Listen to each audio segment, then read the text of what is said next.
रहमान रहीम। इस टाइम हम मौजूद हैं सोबतपुर में, जहाँ पर इसके इर्द गिर्द के सारे गांव में यहाँ पर डेंगू मार स्प्रे किया गया है। यहाँ पर डेंगू मार स्काउट हमारे साथ मौजूद है। कुछ अर्सा पहले यहाँ पर डेंगू स्प्रे किया गया था, लेकिन यहाँ पर डेंगू की मिकदार ज़्यादा होने की वजह से इलाका मकीन ने दोबारा ये हमारे से दरख्वास्त की कि ये हमारे इलाके में दोबारा स्प्रे की जाए। तो इनके इसरार पर यहाँ पर एक दफ़ा फिर स्प्रे की गई है। तमाम इलाकों में सोबतपुर के इलाके गाँव छोटे छोटे जितने भी गाँव थे जो सैलाब जिंदगान वहाँ पे उनके घर तबाह हो गए और लोग मच्छरों से बहुत तंग थे और मलेरिया से बीमार हो रहे थे। तो ये मलेरिया और रहमान रहीम। इस टाइम हम मौजूद हैं सोबतपुर में, जहाँ पर इसके इर्द गिर्द के सारे गांव में यहाँ पर डेंगू मार स्प्रे किया गया है।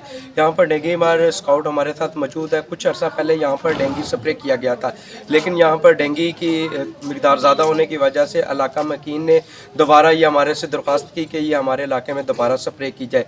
तो इनके इसरार पर यहाँ पर एक दफ़ा फिर स्प्रे की गई है। तमाम इलाकों में सोबतपुर के इलाके गाँव छोटे छोटे जितने भी गाँव थे जो सैलाब जिंदगान वहाँ पे उनके घर तबाह हो गए और लोग मच्छरों से बहुत तंग थे और मलेरिया से बीमार हो रहे थे। तो ये मलेरिया और